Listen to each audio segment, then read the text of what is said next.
Bước ngoặt cuộc đời. Chúng ta thường không đón nhận sự việc theo như tính chất của chúng. Trái lại, chúng ta có khuynh hướng cảm nhận mọi biến cố theo cách thức chúng ta sống và suy nghĩ. Anais Nin. Tôi bắt đầu hiểu biết về hội chứng tự kỷ vào những năm 1940. Là con út trong nhà, nên từ lúc mới 4 tuổi, tôi đã biết anh Scott là một bí mật đau buồn của gia đình. Cả nhà bối rối đến mức luôn giấu biệt anh vào phòng ngủ mỗi khi có khách đến chơi. Căn bệnh cùng nỗi đau anh Scott đang chịu đựng quá đổi riêng tư để có thể chia sẻ với người khác. Tôi và các chị đã tìm mọi cách để rời khỏi gia đình càng nhanh càng tốt, kết hôn sớm hoặc vào đại học ở thành phố khác. Nhiều năm sau, có lần tôi nghe một nhà tâm lý học gọi hành động đó là trốn chạy ruột thịt. Quả đúng vậy, nhưng không phải anh Scott đã đuổi chúng tôi đi, mà chính là nỗi sợ hãi lẫn xấu hổ đã khiến chị em tôi không thể ở nhà nổi. Ban đầu thấy cha mẹ khốn đốn vì anh Scott, tôi nguyện sẽ không bao giờ có con để đừng bao giờ phải làm cha một đứa trẻ không bao giờ trưởng thành. Nỗi sợ đeo đuổi tôi tới tận lúc tôi lập gia đình được 5 năm. Đứng trước nguy cơ mất đi người phụ nữ mình yêu, tôi quyết định có đứa con đầu lòng. Ted có một khởi đầu hoàn hảo, mọi xét nghiệm đều cho thấy bé không mắc phải khuyết tật bẩm sinh nào. Dù phải sinh mổ, nhưng bé cũng được 9 trên thang điểm 10, giành đánh giá tình trạng trẻ sơ sinh, một nhà vô địch của phòng sinh. Cho đến sinh nhật lần thứ 2, mỗi cử động và lời nói của Ted đều biểu hiện sự tinh khôn và sáng dạ. Nhưng rồi chúng tôi nhận thấy thằng bé hơi khan khát. Lời nói thì lạ lùng, có thể nó không cần đặt câu hỏi. Ted không chơi với bạn cùng tuổi, có lẽ nó thích người lớn hơn. Chỉ số phát triển trên đồ thị bắt đầu đi xuống, có lẽ đồ thị này sai. Tôi luôn tìm cách tự biện hộ như thế. Khi Ted tròn 3 tuổi, một loạt những chẩn đoán kết luận, tổn thương não, khiếm khuyết hệ thần kinh, và cuối cùng là hội chứng tự kỷ. Dù cố gắng đưa con tìm thầy thuốc chữa chạy khắp nơi, nhưng càng hiểu biết về căn bệnh này, chúng tôi càng ít hy vọng. Dường như cơn ác mộng của tôi ngày xưa giờ đã thành hiện thực. Tuy nhiên, nếu nhìn ở hướng tích cực, thì vợ chồng tôi có những thế mạnh mà cha mẹ tôi không có. Nghề nghiệp ổn định và học vấn tốt. Hơn nữa, xã hội đang dần công nhận quyền và nhu cầu của người khuyết tật. Không như thời anh Scott bị giữ ở nhà suốt. Vào thập niên 1970, con trai tôi được luật pháp bảo đảm được hưởng chế độ giáo dục thích hợp. Y học cũng đã tiến bộ hơn. Giờ đây khuyết tật của trẻ không còn bị cho là lỗi của cha mẹ nữa. Nhớ lại quá khứ, tôi nhận ra rằng gia đình mình khi xưa đã sai lầm trong cách cư xử với anh Scott. Anh không phải là nỗi phiền muộn của chúng tôi, mà ngược lại, chúng tôi là nỗi phiền muộn của anh. Tôi thừa nhận sự thật lúc nào cũng đau đớn, nhưng nỗi đau sẽ mang lại cho ta lòng quyết tâm và động lực vượt qua thử thách. Đột nhiên, tôi nghiệm ra một điều, sự việc xảy đến với ta có thể bị coi là một tai họa, mà cũng có thể là một ân phúc. Tất cả tùy thuộc vào cách ta nhìn nhận nó như thế nào. Những triệu chứng bệnh tật của Ted ngày càng lộ rõ. Vợ chồng tôi hợp sức cố gắng thông hiểu Ted, đồng thời quyết định không bao giờ che đậy hay mắc cỡ vì cháu. Khi đứa con thứ 2 ra đời, cảm xúc và suy nghĩ của cháu ở cương vị của một người có anh trai không được bình thường, đều được tôi lưu tâm với tất cả sự thông cảm sâu sắc. Cả hai đứa con tôi đều được ăn học tử tế, dù với Ted mọi việc có vất vả hơn gấp nhiều lần. Đến sinh nhật lần thứ 22 của Ted, chúng tôi nhận thấy mình đã chuẩn bị đầy đủ cho con bước vào thế giới người lớn. Cuối năm Ted sẽ tốt nghiệp, cháu sẽ có một nguồn thu nhập tương đối từ các công việc bán thời gian và trợ giúp chính phủ. Chúng tôi còn sửa sang lại tầng trệt của căn hộ cho Ted. Nhưng dường như cháu vẫn chưa hài lòng lắm. Mùa xuân năm đó, Ted thông báo: con sẽ tham dự đêm khiêu vũ toàn trường. Chuyện phức tạp ở chỗ, Ted khó có thể tự mình mời một cô gái nào đi cùng. Từ hồi 18 tuổi, trong khi bạn bè đều đã có đôi, thì các cô gái lại gọi cháu là em cưng, và chẳng ai chịu hò hẹn với cháu. Tuy thế, cuối cùng Ted cũng đã có được bạn nhảy, Jennifer, một cô gái dễ thương tóc vàng, con một người bạn của gia đình. Cô bé đã gặp gỡ và tỏ ra mến Ted, đồng thời cũng hiểu được buổi dạp giỗ này có ý nghĩa như thế nào đối với cháu. Chúng tôi giúp Ted chuẩn bị cho buổi tối trọng đại này. Vợ tôi hấp tẩy bộ dạ phục của gia đình, còn tôi tình nguyện làm tài xế cho hai cô cậu. Ted còn lên kế hoạch đi ăn tối với Jennifer trước khi đến trường. Thậm chí cả hoa để tặng cho Jennifer cũng không bị Ted bỏ quên. Chỉ cần 2 phút là tôi có thể đặt mua hoa cho con, nhưng tôi muốn Ted tự làm lấy. Tôi đau đớn tự hỏi, không biết con trai mình còn cơ hội nào khác để tặng hoa cho một người phụ nữ nào nữa không?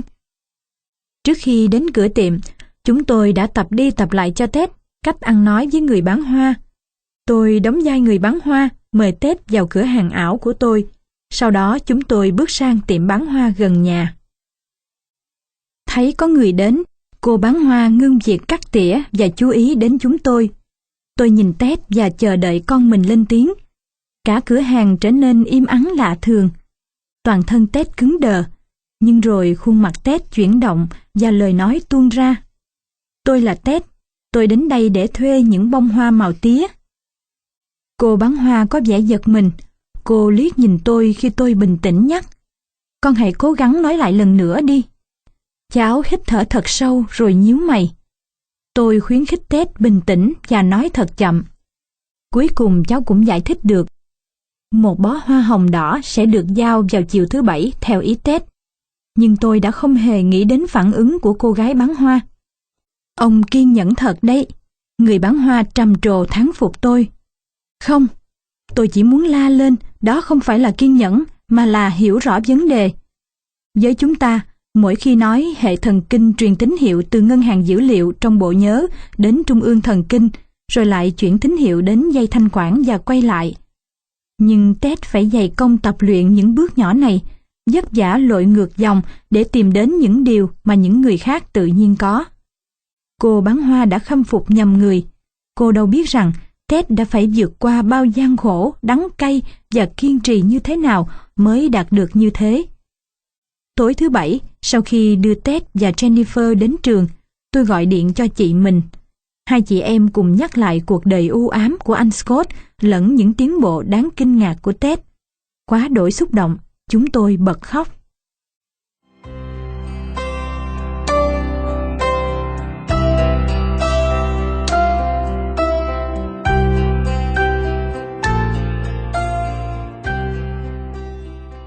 Sau này, tôi đặt bức ảnh chụp Ted và Jennifer trong đêm dạ dỗ tại nơi trang trọng nhất trong nhà. Trên tay Jennifer là bó hồng đỏ thẫm.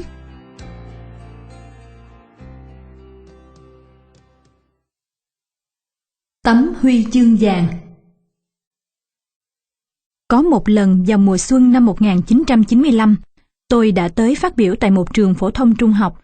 Khi chương trình kết thúc, ông hiệu trưởng ngỏ ý mời tôi đến thăm một học sinh đặc biệt. Cậu bé bị bệnh phải nằm liệt giường, nhưng cậu ấy rất muốn được gặp tôi. Ông hiệu trưởng bảo rằng điều đó sẽ có ý nghĩa lớn lao đối với cậu ấy. Tôi đã đồng ý. Trong quãng thời gian lái xe 9 dặm đường đến nhà Matthew, tên cậu học sinh ấy, tôi đã biết được đôi điều về cậu. Cậu bị mắc bệnh teo cơ. Khi mới chào đời, các bác sĩ đã cho cha mẹ cậu biết rằng cậu sẽ không sống được đến 5 tuổi. Sau đó họ lại bảo cậu chẳng được dự sinh nhật thứ 10. Giờ cậu bé đã 13 tuổi và theo những gì tôi được nghe kể thì cậu quả là một người dũng cảm thật sự. Cậu bé muốn gặp tôi vì tôi là một lực sĩ cử tạ đạt huy chương vàng. Tôi biết cách vượt qua những chướng ngại khó khăn, điều mà bao người mơ ước. Tôi đã trò chuyện với Matthew hơn 1 tiếng đồng hồ. Chưa một lần nào cậu than thở về cảnh ngộ của mình. Cậu toàn nói về chiến thắng, sự thành công và việc thực hiện những giấc mơ của mình. Cậu không đề cập gì đến việc các bạn cùng lớp đã chế giễu cậu vì sự khác biệt của cậu. Cậu chỉ nói về những hy vọng trong tương lai và mong rằng một ngày nào đó cậu muốn cử tạ cùng với tôi. Khi chia tay cậu bé, tôi lấy trong cặp của mình chiếc huy chương vàng đầu tiên mà tôi đã giành được trong môn cử tạ rồi đeo vào cổ cậu bé. Tôi bảo cậu rằng cậu còn hơn cả một người chiến thắng. và cậu hiểu về sự thành công cũng như biết cách vượt qua mọi trở ngại còn hơn cả tôi nữa. Cậu bé nhìn chiếc huy chương một lúc rồi trao lại cho tôi. Cậu nói, Rick ạ, anh là nhà vô địch, anh đã giành được chiếc huy chương này. Một ngày nào đó, khi em tham dự Thế vận hội và giành huy chương vàng của em sẽ cho anh xem. Mùa hè năm ngoái, tôi nhận được thư của cha mẹ Matthew. Họ báo tin Matthew đã qua đời. Họ muốn tôi đọc lá thư mà cậu bé đã viết cho tôi cách đó vài ngày. Rick thân yêu, mẹ bảo em nên viết thư cảm ơn anh về bức tranh tinh tế mà anh đã gửi cho em. Em cũng muốn báo cho anh biết rằng các bác sĩ bảo em chẳng còn sống được bao lâu nữa. Càng ngày em càng thấy khó thở và rất dễ mệt. Nhưng em vẫn cố hết sức để mỉm cười. Em biết rằng em sẽ không bao giờ khỏe mạnh được như anh và chúng ta sẽ không bao giờ có thể cùng nhau nâng những quả tạ nữa. Em đã nói với anh rằng một ngày nào đó em sẽ tham dự Thế vận hội và sẽ giành một huy chương vàng. Giờ thì em biết mình sẽ không bao giờ đạt được điều đó. Nhưng em biết em là một nhà vô địch và có lẽ Thượng Đế cũng biết điều đó. Người biết em không phải là một kẻ chịu đầu hàng và khi em lên thiên đàng, Người sẽ trao cho em chiếc huy chương vàng của em. Khi nào anh đến đấy, em sẽ cho anh xem nó. Cảm ơn vì tình cảm anh đã dành cho em. Người em, người bạn của anh, Matthew.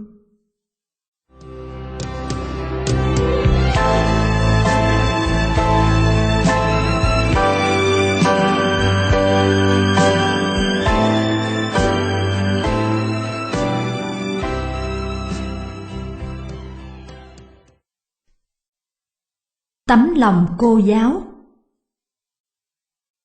Chúng tôi đang ngồi trong giờ học của cô Virginia DeVille, khúc khích cười, thọc mạnh vào nhau và bàn tán về những tin tức mới nhất trong ngày, như thuốc chải mí mắt màu tím đặc biệt mà Cindy đang dùng. Cô hắn giọng và yêu cầu chúng tôi trật tự.